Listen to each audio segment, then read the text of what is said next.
Kejadian tak biasa terjadi kembali, sehingga menghebohkan warga di Kabupaten Klaten. Sebelumnya terjadi peristiwa peti jenazah COVID-19 isinya kosong, kini pasien COVID-19 dikabarkan meninggal dunia ternyata masih hidup. Bahkan liang lahat sudah digali dan disiapkan untuk menguburkan jenazah. Ini terjadi menimpa seorang perempuan berinisial S, 48, yang merupakan warga desa Tambongwetan, Kecamatan Kalikotes. Camat Kalikotes, Seniwati membenarkan ada peristiwa tersebut yang terjadi pada Sabtu, tanggal 7 Agustus tahun 2021 kemarin sehingga menghebohkan warganya. Ibu S dirawat di rumah sakit karena terkonfirmasi COVID-19 dan juga memiliki komorbid. Setelah ditunggu, hingga pukul 1 waktu Indonesia Barat atau hari Minggu, tanggal 8 Agustus tahun 2021, dini hari, jenazah tak kunjung datang. Keluarga lantas menghubungi rumah sakit karena sudah menunggu terlalu lama. Mengetahui hal tersebut, sontak petugas pemakaman terkejut dan langsung kembali menutup makam yang telah digali.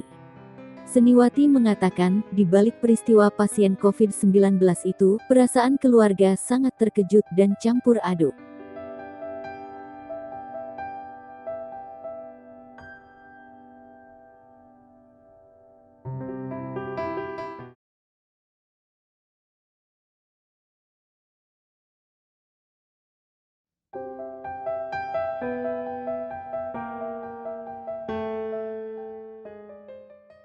Rahel V-nya dirawat di rumah sakit karena kelelahan. Sang putra, Sabiru sedih dan langsung nangis tak mau buna sakit.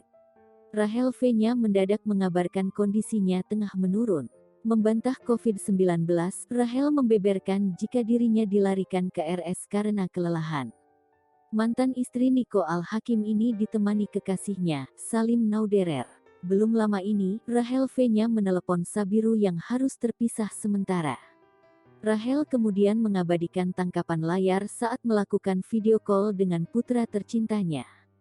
Terlihat ekspresi Sabiru sangat sedih melihat Rahel diinfus. Ia juga membeberkan Biru langsung nangis. Biru tak ingin Rahel V-nya jatuh sakit. Wajah Rahel V-nya terlihat pucat saat berusaha tersenyum.